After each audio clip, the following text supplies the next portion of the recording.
E aí pessoal, tudo bem? Essa é a terceira parte da nossa aula sobre classes. Então se você não assistiu às aulas 1 e 2, eu vou deixar o link aqui na descrição. Não assista essa aula sem antes assistir as outras duas aulas, então o link está aqui na descrição, tá? Nas aulas anteriores nós estudamos os conceitos de classes. As classes não existem em toda linguagem de programação, tá? Deixar isso claro para vocês. Inclusive, se você já estudou lógica de programação, você vai perceber que em nenhum momento na lógica de programação nós falamos sobre classes. Em nenhum momento é abordado sobre classes e também sobre objetos. Nós não falamos sobre isso em lógica de programação, porque não é o conceito de orientação a objeto, ele não está incluso em lógica de programação.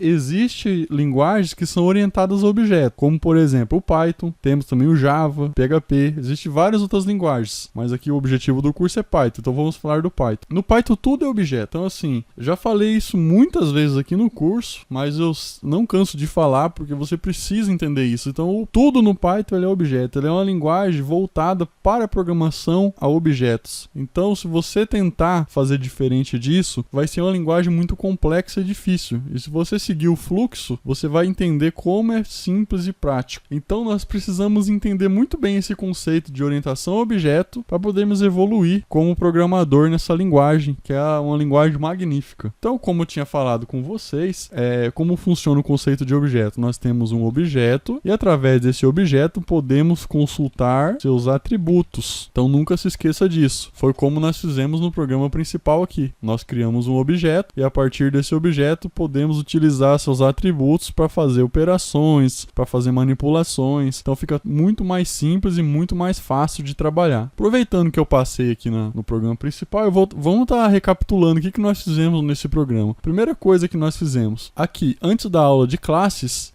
esse módulo continha apenas duas definições. Logo na sequência, nós criamos uma classe, criamos variáveis de classe, tiramos essas variáveis de dentro das definições, elas passaram a ser variáveis de classe. As definições passaram a estar contidas nessa classe, então elas se tornaram definições da classe. Logo aqui abaixo, utilizamos duas definições que são específicas da linguagem Python, são definições incorporadas, por isso elas utilizam esses dois underscores aqui. Uma outra técnica que utilizamos, que é do conceito de orientação a objeto, nós jogamos a classe através desse atributo self, jogamos a classe para dentro da definição para poder utilizar as variáveis de classe. E as variáveis de classe também, elas têm o atributo self na frente, que é para indicar que essa variável é uma variável de classe e não uma variável local. Se, por exemplo, aqui eu tivesse criado variável nome recebendo o valor João, essa variável nome não é essa mesma variável aqui. Essa é uma variável de classe, por isso que ela contém o self na frente, com seguido do ponto. Se vocês verem aqui o nosso programa principal, agora ele está muito mais simples, pois estamos manipulando um objeto. Que objeto é esse? Esse objeto é o objeto entrevistado. Isso aqui, como vocês podem ver, é uma instância. Nós instanciamos a classe, ou seja, dentro do while, criamos uma instância para a classe. Então, toda vez que o loop for rodado, é criada uma nova instância e nós manipulamos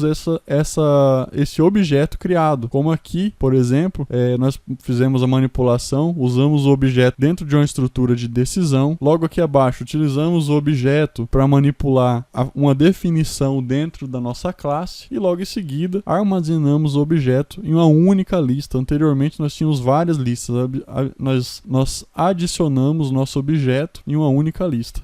Existe muito mais coisa sobre classe, mas o objetivo real dessas aulas, dessa sequência de 3 aulas, foi você entender o conceito fundamental. Se você entendeu isso, a nossa missão aqui foi cumprida.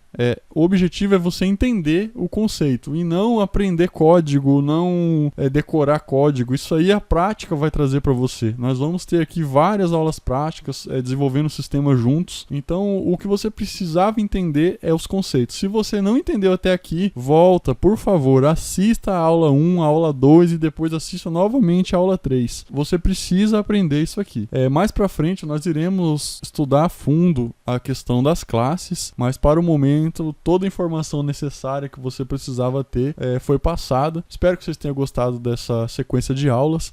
Na próxima aula nós vamos abordar um assunto muito bacana, que é uma outra estrutura de repetição. Nós vamos progredir com o nosso programinha aqui, tá bom?